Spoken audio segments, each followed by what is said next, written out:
আবারও ভয়াবহ হয়ে উঠেছে ডেঙ্গু পরিস্থিতি। বিভিন্ন ভ্যারিয়েন্টে আক্রান্ত হয়ে প্রতিদিনই হাসপাতালে জমছে রোগীর ভিড়। গেল এক সপ্তাহে শুধু রাজধানীর মুগদা হাসপাতালেই ভর্তি প্রায় ১,০০০ জন, আর রোববার ভর্তি ১৪৮ জন রোগী। বিশেষজ্ঞরা বলছেন, ডেঙ্গুর প্রকোপ ঠেকাতে সতর্কতার বিকল্প নেই। শুভ মাহফুজের রিপোর্ট। রাজধানীর মুগদা জেনারেল হাসপাতাল ডেঙ্গু ইউনিটে তিল ধারণের ঠাঁই নেই। নারী, পুরুষ ও শিশু মিলে প্রায় ১,০০০ ডেঙ্গু রোগী চিকিৎসাধীন হাসপাতালটিতে। ভর্তি রোগীদের মধ্যে জ্বর, সর্দি, কাশি, শরীর ব্যথা সহ ডেঙ্গুর নানা উপসর্গ।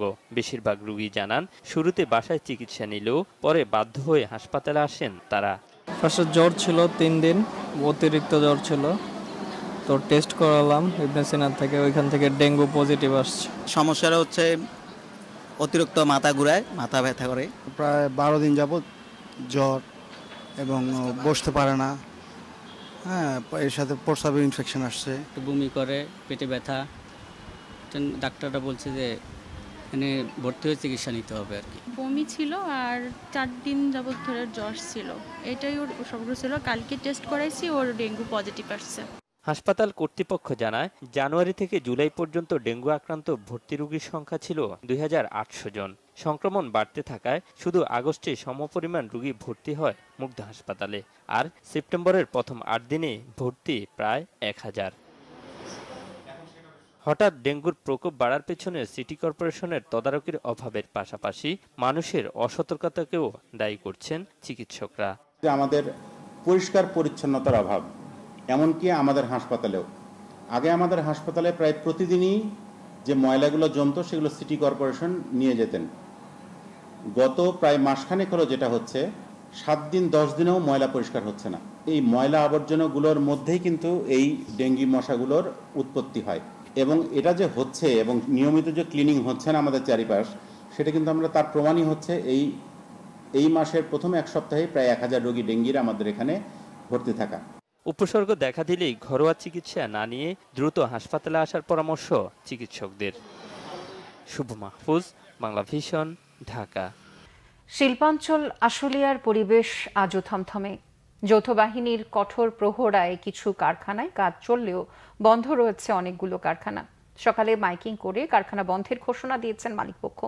রোববার সকালে বিভিন্ন কারখানায় শ্রমিকরা ঢোকার পর নানা অজুহাতে কাজ বন্ধ রাখায় এবং কয়েকটি কারখানায় হামলা ও ভাঙচুরের ঘটনায় নিজেদের ক্ষয়ক্ষতি এড়াতে আতঙ্কিত হয়েই মালিকপক্ষ এই সিদ্ধান্ত নিয়েছে বলে জানা গেছে।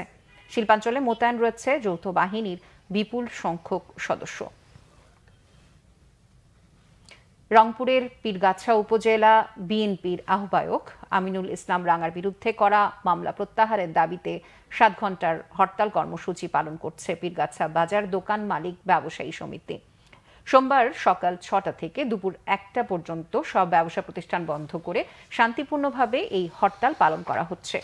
পুলিশ জানিয়েছে, বৈষম্য বিরোধী আন্দোলনের সময় দোকান মালিক ব্যবসায়ী সমিতির কার্যালয়ে হামলা ও ভাঙচুরের অভিযোগে ২২ জনের নামে মামলা করেন বিএনপির আহ্বায়ক আমিনুল ইসলাম রাঙা।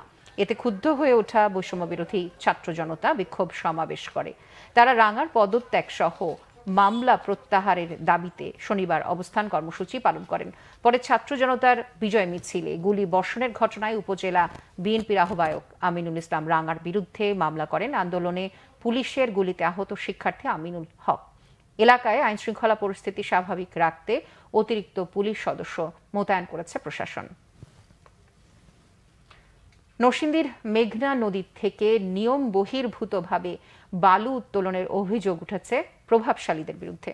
এতে বেড়েছে নদী ভাঙন, হুমকিতে পড়েছে নদীর তীরবর্তী অসংখ্য স্থাপনা।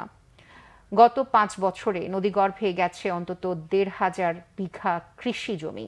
কর্মহীন হয়ে পড়েছে প্রায় ১০,০০০ মানুষ। নরসিংদী প্রতিনিধি লক্ষণ বর্মনের তথ্য, ছবিতে ডেস্ক রিপোর্ট। প্রতি বছরের মতো এবারও বর্ষার শুরুতে ভাঙন দেখা দেয় নরসিংদীর রায়পুরায়। এর কারণ হিসেবে অবৈধভাবে বালু উত্তোলন চিহ্নিত করা হলেও থেমে নেই প্রভাবশালীদের দৌরাত্ম্য। চলতি বছরে ১৪,৫০,০০,০০০ টাকায় ১ বছরের জন্য বালু তোলার ইজারা নেয় মেসার্স হাজী আশরাফ হোসেন সরকার ট্রেডার্স নামের একটি প্রতিষ্ঠান। স্থানীয়দের অভিযোগ, প্রশাসনকে ম্যানেজ করে বিভিন্ন জায়গায় অবৈধভাবে চম্বুক ড্রেজারের মাধ্যমে গড়ে প্রতিদিন 20 থেকে 25 লাখ ঘনফুট বালু উত্তোলন করছে প্রতিষ্ঠানটি। এতে ভাঙন আতঙ্কে নদী তীরবর্তীরা। হামলা আর মামলার ভয়ে এ নিয়ে মুখ খোলার সাহস পান না স্থানীয়রা। চারিদিক দিয়ে নদী, আমরা অস্থার মেজে বাস করি 20,000 মানুষ। এখন আর যেভাবে কাটতেছে, আগের ডাকটা তো যেমন আইন প্রশাসন দিয়ে যেমন এটা বন্ধ করা হয়েছে, ডাক শেষ হয়েছে গেছে। এখন শুনতেছি 1 বছরের জন্য নাকি আর ডাকটা আনছে। আমরা যে কোনো দিকে যাবো, ছেলে মেয়ে আমাদের সন্তান এই জায়গাটাও নাই। আমরা নদী আমরা গ্রাস করে রাখছি। আমরা চাই অ্যাকচুয়ালি শুধু ভাইসা তাহার লাগে সরকার বাহাদুর ডাক দিছে, এজারা দিছে কাঠো, আমরা বাধা নাই। কিন্তু আমরা পরবর্তী কোন জায়গায় রাখবো আমরা বাঁচতে চাই। ডেজারে কাটতে আমরা বাধা দিয়ে হেরা কাটে, তো এই তাহলে জর্গাঘাতি হয়েছে মনে করেন, এরপর হেরার লগে আমরা কাজ করে পারি না। তবে এসব অভিযোগ অস্বীকার করেছে ইজারাদার। অনেকে বিভিন্ন রকমের ইয়া করে, না রাতে কাটা হয় না, মাঝখানে কিছু করছিল, চুরিদারি করছিল, এখন বন্ধ এগুলা। বালু উত্তোলনে অনিয়ম থাকলে ব্যবস্থা নেওয়ার আশ্বাস দিয়েছেন জেলা প্রশাসক। অভিযোগ পেয়েছি যে তারা ইজারার শর্ত লঙ্ঘন করে সেখানে অন্য ধরনের কাজ করেছে। সেই শর্ত পরিপ্রেক্ষিতে, অভিযোগ পাওয়ার পরিপ্রেক্ষিতে আমরা সেটা তদন্ত করার জন্য দায়িত্ব দিয়েছি। শর্ত লঙ্ঘন হলে সেই ইজারার শর্তাবলীর মধ্যে বলাই আছে প্রয়োজনে তার বালুমহলের ইজারা পরিবর্তন ক্যান্সেল হয়ে যাবে। ফসলি জমি রক্ষায় নদী ভাঙন রোধে অবৈধ বালু উত্তোলন দ্রুত বন্ধের দাবি স্থানীয়দের।